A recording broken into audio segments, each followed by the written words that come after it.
Welcome to the Trap of Speed, a critical exploration into why rushing the journey to mastery can ultimately sabotage true growth and long-term success. We'll delve into the societal pressures that push us towards instant results and how this mindset can hinder our personal development. In our modern world, we've become increasingly addicted to speed, having meticulously engineered a society built on instant gratification. From the moment we wake up to the moment we sleep, we are constantly bombarded with opportunities for immediate satisfaction, shaping our expectations in profound ways. Consider the everyday examples. If you desire food, it's delivered to your door in a mere 20 minutes. Entertainment streams almost instantaneously in 2 seconds. And validation, that crucial human need, arrives instantly with a posted photo on social media, often accompanied by a flurry of likes and comments. This constant exposure to immediate results has fundamentally reprogrammed our brains to expect everything to happen without delay. This creates disastrous and often unrealistic expectations for our actual lives, leading to frustration and a skewed perception of progress. Consequently, we often feel like profound failures if we haven't achieved our life's greatest work or reached significant milestones by a certain age, perhaps by 30. Similarly, we become disheartened if we don't possess a perfect physique, like a six-pack, after just a month at the gym, overlooking the consistent effort required for true transformation. This pervasive feeling is known as time anxiety. It's the constant, nagging sensation that you are perpetually running out of time, that everyone else is somehow ahead of you, and that you've irrevocably missed crucial opportunities or missed the boat on success. This anxiety compels us to seek out shortcuts, leading us to abandon the pursuit of genuine mastery in favor of quick hacks. We're drawn to promises like the one weird trick to lose weight effortlessly or the secret crypto coin that guarantees instant riches, bypassing the necessary dedication and hard work. It's akin to trying to microwave a gourmet, fine dining meal. While the process is undeniably fast, the result is invariably the same. It's quick, but it's utterly tasteless and lacks the depth and quality that comes from proper preparation and patience. Ultimately, you must make a fundamental decision about what kind of growth you are cultivating. Are you building a weed, which sprouts quickly and superficially, or are you nurturing an oak, which requires deep, foundational work for lasting strength and resilience? A weed, by its very nature, grows incredibly fast and can appear impressive in a short amount of time. However, it lacks deep roots and is inherently fragile, destined to be easily uprooted and destroyed by the first significant storm or challenge it encounters. An oak tree, in stark contrast, spends its crucial early life engaged in invisible, often thankless work beneath the surface. It dedicates this time to building a vast and intricate root system, deep enough to firmly support the massive weight and enduring presence it will achieve in its future. Right now, you might be experiencing significant frustration because you are inherently acting like an oak, diligently laying down deep foundations, but you are mistakenly expecting the immediate, superficial results that are characteristic of a weed. Back in his apartment, Thomas, having absorbed this realization, deliberately closes his social media applications and, with a sense of newfound resolve, tosses his phone onto the couch, signaling a conscious detachment from the digital distractions that fueled his anxiety. He then sits quietly in the profound silence of his apartment, allowing a deep realization to settle in.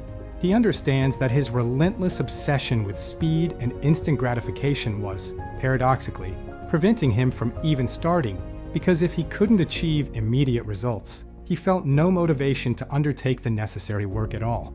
The trap of speed is an insidious dream killer. It cunningly convinces you that if progress isn't immediately visible or tangible, then it simply isn't happening, leading you to prematurely quit right before a significant breakthrough or miracle is about to unfold. To truly escape this trap, you must consciously choose to get off the relentless treadmill of instant gratification. You have to stop measuring your life's progress in fleeting days and instead begin to measure it in expansive decades, embracing a long-term perspective for sustainable growth. But how do you maintain your momentum and dedication when the tangible results of your efforts are not yet visible? In part 2 of our series, we will delve into strategies and insights on how to effectively navigate the plateau, that crucial period of unseen growth and sustained effort. Welcome to the grind. Welcome to the long, boring middle. This is where the speed addicts often falter and give up. When you embark on a new project, there's an initial rush, a hit of dopamine that makes everything feel exciting and novel. However, this initial burst of enthusiasm is fleeting. Very quickly, the novelty wears off, and you are left with the raw, unglamorous work itself. And the work, more often than not, is boring. It's repetitive, and for a significant period, it feels invisible, yielding no immediate, tangible results. You might be running every single day, yet the scale stubbornly refuses to move. You might be writing consistently, but your audience hasn't grown by a single follower. You are diligently putting in all the necessary inputs, yet you are receiving zero visible outputs, leading to a profound sense of stagnation. This frustrating period, where effort seems to go unrewarded, is what we call the valley of disappointment. You naturally expect your results to be linear. The logical assumption is, if I put in 10 units of work, I should get 10 units of results. However, the path to mastery simply doesn't operate in such a straightforward manner. Mastery is inherently exponential, not linear. For an extended period, which could span weeks, months, or even years, you will invest 100 units of effort and seemingly only see 2 units of results. During this time, it's easy to feel like you are utterly wasting your precious time, leading to a pervasive sense of failure.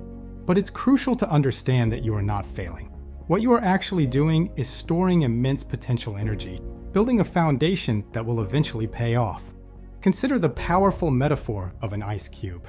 Imagine it sitting on a table in a freezing room, where the temperature is a frigid 25 degrees. The room slowly begins to warm up. It reaches 26 degrees, then 27 degrees. Nothing visibly happens to the ice cube. It continues to warm, 28, 29, 30, and then 31 degrees. Still, absolutely nothing appears to be happening. All that accumulated energy, all that gradual warming, yet there is zero visible change in the ice cube state. Then, precisely at 32 degrees, a remarkable transformation occurs. The ice cube begins to melt, slowly at first, then more rapidly. Were all those days you spent going from 26 to 31 degrees a complete waste of time? Absolutely not. They were, in fact, absolutely necessary. They were meticulously building the thermal energy required for that crucial phase shift to occur. Right now, you might feel like you are stuck at 31 degrees. You've been working diligently for 6 months, and you are still just a cold, unyielding lump of ice. And in this moment of frustration, you are about to quit. You are on the verge of walking out of the room, just 1 single degree before the melting truly begins. Let's return to Thomas at his desk on day 60. He is at his breaking point, so close to closing his laptop and walking away from his efforts forever. But then, he remembers the ice cube metaphor. He realizes that no immediate results does not equate to no underlying progress. He takes a deep, calming breath, recentering himself. With renewed determination, he types one more sentence, pushing through the resistance. In that single act of persistence, he just moved the temperature from 31 degrees to 31.5 degrees, inching closer to the breakthrough. You must learn to divorce your effort from your immediate results. This mental shift is paramount for long-term success. You must cultivate the ability to love the plateau, to find a profound sense of peace and purpose within the boredom of consistent, unglamorous work. Because the plateau is not where dreams go to die. On the contrary, it is precisely where true professionals are forged and born. Embrace the process, trust the unseen progress, and understand that your breakthrough is often just 1 degree away. In part 3 of this series, we will delve deeper into practical strategies for how to truly fall in love with boredom and sustain your journey. Welcome to part 3 of our series, where we delve into the profound concept of the cathedral of deep work. We have been taught that big goals are the key to success, constantly told to visualize the finish line and keep our eyes on the prize. However, I am telling you that this is dangerous advice, especially when you are on the plateau, obsessed with the goal. You are in a constant state of failure.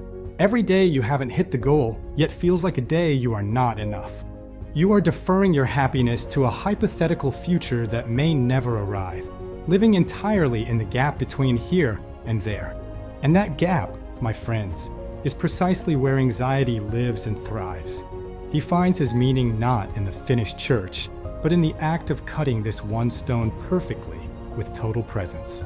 This is radical patience, shifting your focus from the macro, the finished cathedral, to the micro, this one stone.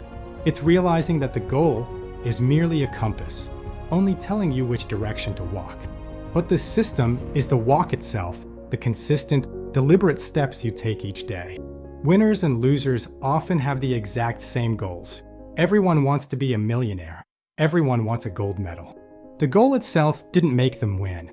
Their unwavering commitment to the daily system is what truly led to their victory. He feels a quiet sense of victory, a profound satisfaction in the small, consistent action. You must fall in love with boredom. You must fall in love with the repetition. You have to find a way to enjoy the zen of simply laying one perfect brick today and then doing it again tomorrow.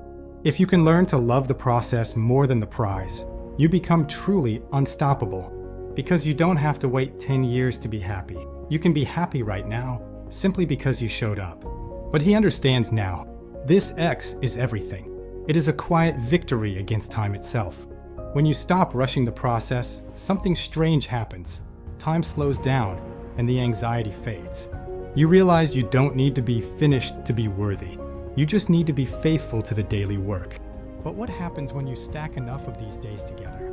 In part 4, we will explore the miracle of compound interest. Welcome to the Trap of Speed, Part 4, the Infinite Game, where we explore why true mastery cannot be rushed. We open on a time-lapse scene, showing Thomas in his apartment, diligently working day after day, month after month. Albert Einstein reputedly called compound interest the eighth wonder of the world, and he wasn't just talking about money. He was talking about everything. Compounding is the fundamental law of nature, evident in how forests grow, how wealth is built, and ultimately, how mastery is achieved. However, compounding has a crucial catch. Its true power only becomes apparent at the very end of the process. The initial 5 years of compounding often appear to yield nothing, yet the subsequent 5 years can manifest as a miracle. Unfortunately, many individuals give up in year 4, just before the significant results begin to emerge. Consider the metaphor of the Chinese bamboo tree. A farmer waters a patch of bare dirt every day for 5 years, with no visible growth. Bystanders mock him, questioning his efforts, yet he persists, demonstrating radical patience. In the 5th year, the Chinese bamboo tree finally breaks through the ground and astonishingly grows 90 feet tall in just 6 weeks. Did the tree truly grow 90 feet in 6 weeks? No, it grew 90 feet over 5 years and 6 weeks. Had the farmer ceased watering in year 3 due to a lack of visible results, the tree would have perished in the soil. You are currently nurturing your own bamboo tree, and it's natural to feel foolish, as if your energy is being poured into a void. But rest assured, you are not. You are meticulously building the robust root system for a life that will one day astound you. 5 years later, we see future Thomas walking into a bookstore, a testament to his sustained effort. He picks up a physical book from the shelf, and on its cover, he sees his own name. There's no dramatic outburst, no shouting, just a quiet, deep smile of profound satisfaction. He remembers the thousands of boring, lonely hours that meticulously built this very moment. He realizes that the act of holding the published book isn't as fulfilling as the countless moments he spent writing it. This leads us to a final, crucial realization. The Trap of Speed is founded on the misconception of a finish line. The idea that one day you will make it, and then you can simply stop, is a profound lie. There is no ultimate finish line. Mastery is, in essence, an infinite game. The objective of a finite game is to win, but the true goal of an infinite game is simply to keep playing. If you genuinely love the work, you won't desire for it to end. You don't aspire to finish being healthy, nor do you wish to finish being creative. And certainly, you don't want to finish growing as an individual. In our final scene, we return to present-day Thomas, back at his desk. He gazes at his calendar, now filled with countless red X's, a visual record of his consistent discipline. He understands that this, the quiet joy of discipline, is the good life, not some distant future reward. He opens his laptop, begins his hour of work, no longer in a rush, for he now possesses all the time in the world. Stop trying to rush to the end of your own life. Slow down, breathe, lay one perfect stone today with intention and care, and trust that if you just keep playing, the magnificent cathedral of your life will build itself. Remember, the journey of mastery is an infinite game. Keep playing.